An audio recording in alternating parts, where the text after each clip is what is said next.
You got one. Hey, kiddo, you got a pikey squad. Woo! The creeper.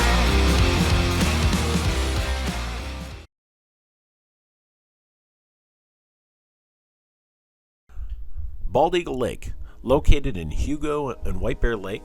It's a 1,500-acre lake, one of my top 7 fishing lakes in the metro for muskie. It has pike, bass, and walleye as the primary other species. Moving on to the sections of where to fish, we'll start in the southeastern corridor. Right when you get into the lake, you will see that there is a reed patch right to the right. That will be a gold classification, so it is the top spot of the lake. Holding it about 15 feet and casting in, and when you are on the long shelf, casting directly in front of the boat and pulling it across that weed edge on the reeds is perfect. Also, Cigar Island, a great spot to fish as well, which is a gold tier. Basically follow it around again at about 15 feet, casting in and finding the weed edge and just pulling it slowly through at this time of year with like a Medusa.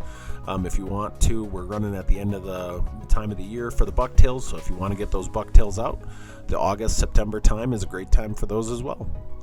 Looking at the south part of the lake where you see the red arrows are designated by 15 feet of water going on the peninsulas.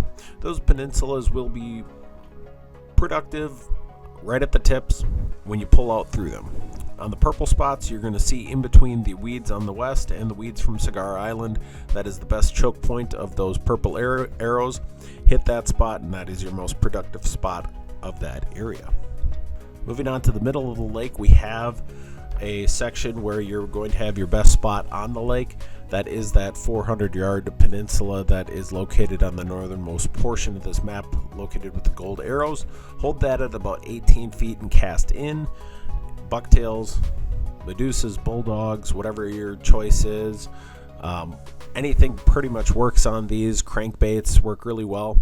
Basically what you're doing is you're pulling from about 5 feet and pulling it out into about 18 feet of water, and the fish, obviously with the eyes on top of their head, are looking up, and that's when they just ambush it. You're going to have a really good spot right at the tip of that where it breaks down from about 10 feet to about 25 feet, and then across there's a patch of weeds that you will also have great success with. Do not skip it.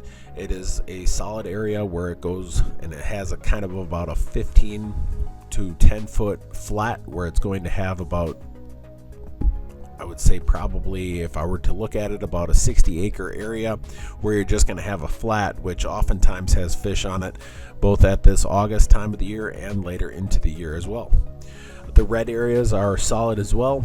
I would say that out of both of the red arrows, I would probably stick with moving towards from that left grouping of arrows where you have a choke point from Cigar Island to that point, and then pushing that towards those gold arrows. You can also work the humps on the right hand side if you end up pushing from the reeds to the 400-yard peninsula. This northern portion of the lake is, I would say, the blue category, which is my least favorite portion of the lake to fish. I've spent a lot of time back here and had very little success muskie fishing. Early season, I'll use topwater back here, and I'll end up catching more bass and pike than muskie, which is obvious. But early season, it is successful for those types of things, and it is successful for bass year round. But again, I'm not specifically pushing this for bass. I'm putting this more as a muskie breakdown. So if you are interested in bass, this isn't bad. There's a lot of lily pads that you can hit around here that have topwater, which is an absolutely fun bite. I mean, there's no bite that's better than topwater. That being said, after about July, I would probably avoid this like the plague and stick with the southernmost part and the middle portion of the lake. The three red arrows right there are actually pretty good. Once you hit that center, that 400-yard point, you can either push through and then run the reeds, or just run back around it and then push the other side and hit that point. Oftentimes you will snag a muskie on that back side there. Not oftentimes, sometimes you will, but it's not a bad spot to just continue on your troll and then switch around to the opposite direction once you get through there.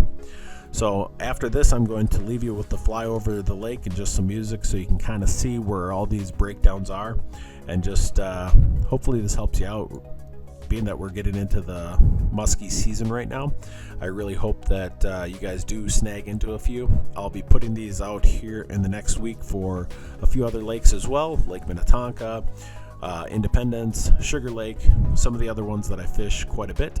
So thank you guys again, and this has been the Jonas Angling Experience.